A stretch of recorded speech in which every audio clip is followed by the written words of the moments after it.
Certains Camerounais qui sont très forts pour détruire leur spécialité, on dirait que on les a envoyés sur terre avec ça, c'est-à-dire vous devez détruire, mais vous ne devez jamais proposer, il faut détruire. Tous ceux qui veulent prendre l'initiative de faire quelque chose de bien sont déjà en train de battre campagne. Ils ont retenu, notamment à l'Est, je cite la région, pour dire leur campagne va être de dire que quand on cherche le pouvoir pour donner le beau terrain aux Bamileke, je ne cherche pas à diriger le Cameroun pour une ethnie. Je disais ceux qui me font l'honneur de regarder un peu ma pensée, je disais la dernière de cette semaine, je dis, mais je vous parle du monde et vous ne parlez que de votre village. Et dites que vous détestez votre voisin. Mais quand les conquêtes et reconquêtes vont commencer, je ne pense pas qu'un de vous sera épargné. Parce que c'est dans la division qu'on va vous reconquérir. C'est dans l'affrontement entre vous que les puissances extérieures vont installer. Parce qu'eux, ils sont en avant de plusieurs siècles sur nous, dans leur réflexion stratégique. Mais nous sommes là à dire que je n'aime pas ma voisine, je n'aime pas mon voisin. Vous allez où avec ça? Je n'ai pas le temps pour ça. Alors, ma réponse est celle-ci. J'ai dit, première chose, j'avais promis aux Camerounais en 2018, je le réitère, j'ai dit que nous avons pour objectif de donner des titres fonciers gratuitement. J'ai dit, vous m'avez entendu, pas en ville, non, dans les villages. On va, pour sécuriser le patrimoine foncier des populations à la base, on va délivrer des titres fonciers sur la base d'un travail qui sera fait avec les autorités traditionnelles. C'est pour ça que j'ai dit, je vais d'abord, dans la première année, si les Camerounais nous faisaient l'honneur de me confier la lourde responsabilité qui est celle de dirigeant numéro 1 du pays, de convoquer les états généraux du foncier avec les chefs traditionnels. Pas avec les fonctionnaires et les élites qui sont des magouilleurs, qui font des choses sur le dos des populations et après font comme s'ils ne savaient pas. Ils vont venir trouver une entreprise, ils vont aller vendre et eux-mêmes vont aller susciter les populations pour sortir les machettes alors qu'ils ont déjà pris l'argent. J'ai dit, il y aura les chefs traditionnels, plus ceux qui ont des connaissances en droit foncier, les questions foncières, plus les anthropologues, plus les historiens. On va s'asseoir. Je veux que ce soit la base du pays qui me dise ce qu'elle veut que l'on fasse de nos terres. C'est la base. Comment on va gérer? Parce qu'à l'heure actuelle, nous avons une législation foncière qui existe, mais qui ne colle pas à ce qui se passe sur le terrain. Donc il faut qu'il y ait une concordance entre les textes que nous allons adopter demain et ce qui se passe en réalité sur le terrain. La sécurisation foncière, par le titre, qu'on appelle titre foncier ou n'importe quelle appellation, et qui est un titre juridique inattaquable, donne du pouvoir aux populations. Donne du pouvoir aux populations. Donc si une entreprise veut venir dire que j'ai besoin de 1000 hectares, de 5000 hectares pour faire des plantations et que vous avez, il doit nécessairement négocier, transiger avec vous.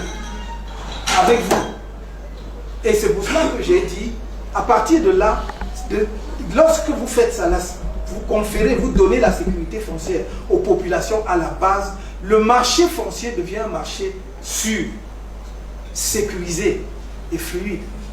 Lorsque vous pouvez même ne pas vendre votre terre. Lorsque vous avez un titre foncier dessus, vous pouvez le mettre en hypothèque, vous pouvez faire beaucoup de choses avec ça. Mais ça permet à celui qui peut le valoriser. De la même façon, ici en ville, vous avez des gens qui ont des parcelles bien placées. Et une entreprise, ça peut être une entreprise de distribution de carburant. Vous avez dit, moi je vais construire une station ici, pour une durée de 30 ans, de 50 ans, de 99 ans. Vous aurez tant de gens, tant par mois. Mais au terme de cette durée-là, le terrain est toujours le nôtre. Donc il y a des possibilités infinies, mais il ne faut pas qu'on gèle nos terres à ne rien faire. Parce que nous avons, je le disais tout à l'heure à Jean-Pierre, je l'ai toujours dit, nous avons un pays extraordinaire. Regardez, pratiquement tous les départements du Cameroun portent le nom d'un cours d'eau. Ça veut dire que nous avons de l'eau partout. Ça veut dire que nous pouvons en réalité faire de la production agricole toute l'année dans notre pays. Il n'y a pas de saison de pluie. Quand en saison sèche, on peut irriguer. Parce qu'il y a... Regardez, la Sanaga coule et va se jeter à la mer. L'eau là, c'est pour qui? Le Nyon, le Ntem, je ne sais pas moi quoi, vous pouvez multiplier. La Benoué qui va vers le Nigeria et tout. Vous avez des cours d'eau qui ne servent à rien. Oh. Les gens nous regardent et demandent même si nous ne sommes pas fous. Parce que nous nous focalisons sur le pétrole, sur le machin. Non. Lors de demain, qu'on ne vous trompe pas, on va exploiter le lithium va finir. On va exploiter ceci pour dire que machin, ils vont, mais après il faudra manger. Aujourd'hui et demain et pour toujours. Quand on a ces terres-là, on ne les abandonne pas comme ça, on les valorise. Il faut que les Camerounais se mettent ensemble pour voir comment le faire en rassurant les populations, en garantissant les droits de ces populations. C'est de ça dont il est question. Et je suis allé aussi loin pour dire que lorsque vous voulez installer une ferme de 500 000 hectares sur des terres des populations, on peut aller encore plus loin que de dire simplement oui, on va construire un établissement scolaire. Non, on peut dire que la collectivité villageoise, la communauté villageoise va être actionnaire de la structure. Donc on lui donne un niveau d'actionnariat gratuit dans le capital de l'entreprise qui est son apport. Il y a des possibilités infinies. Voilà ce que je vous dirais. Si après ça vous dites que je vais arracher les terres pour donner à je ne sais pas qui, c'est votre problème. Mais moi j'ai une vision. Mon rêve c'est d'avoir un grand pays. Et parce que je sais que je suis né dans un grand pays. Voilà, c'est tout. De priorité, la question des binationaux qui sont artistes et qui veulent revenir au Cameroun investir, pas seulement la culture, mais de façon générale. Merci. Merci beaucoup Valérie pour cette question complémentaire à ce que nous étions déjà dit à Comedy Club. La réponse que je donnerai au problème des binationaux ne se limite pas aux artistes binationaux. Notre souci et plus que souci, notre engagement, c'est de rendre possible le plus rapidement que nous pouvons la multinationalité. Je ne dis même pas la binationalité, mais la multinationalité. C'est-à-dire que vous pouvez avoir 2, 3, 4, 5 nationalités. Ce n'est pas ça le problème. Je pense que nous sommes dans un monde où la circulation des personnes et la facilité dans la circulation des personnes, des intelligences, des investisseurs est la clé même du développement. Parce que chaque fois que vous avez, en plus d'ailleurs, un de vos nationaux, qu'il soit bi ou multiple, qui revient, il vous apporte soit de l'investissement, soit de l'expérience. Et donc vous êtes toujours gagnant. Et donc créer un obstacle, dresser des obstacles à sa circulation, c'est à mon avis un non-sens. Bien entendu, cela suppose que l'État s'organise mieux. La plupart du temps, dans nos pays, la question de la nationalité multiple se heurte aux soucis et aux peurs liées à la sécurité.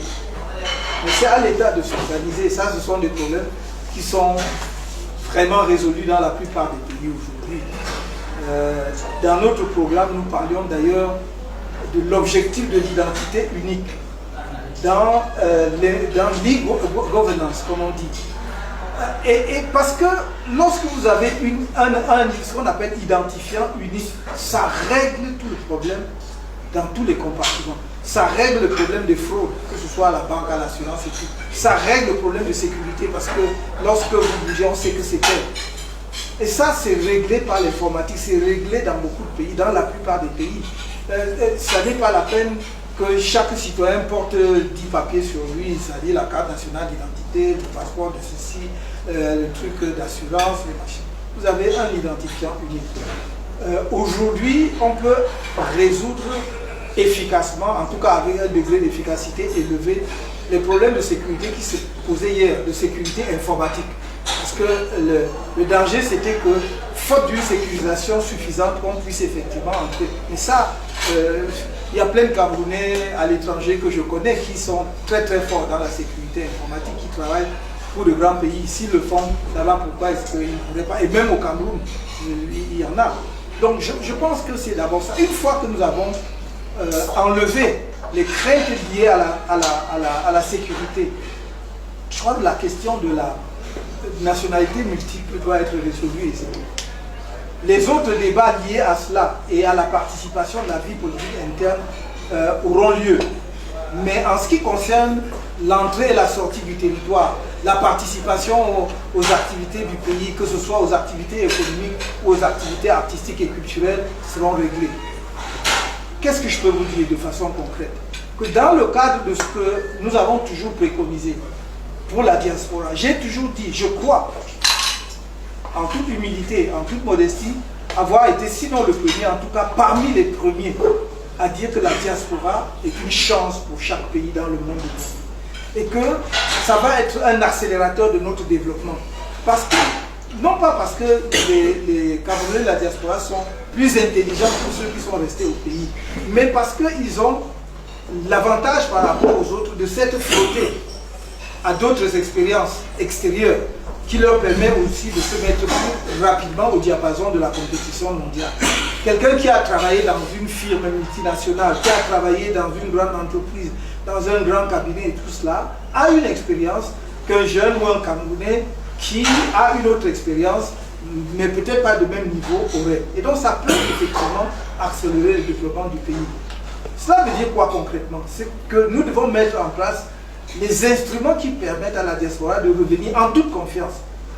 Nous avons parlé par exemple soit d'une agence de la diaspora, c'est ma préférence. Certains préfèrent parler d'un secrétariat d'État.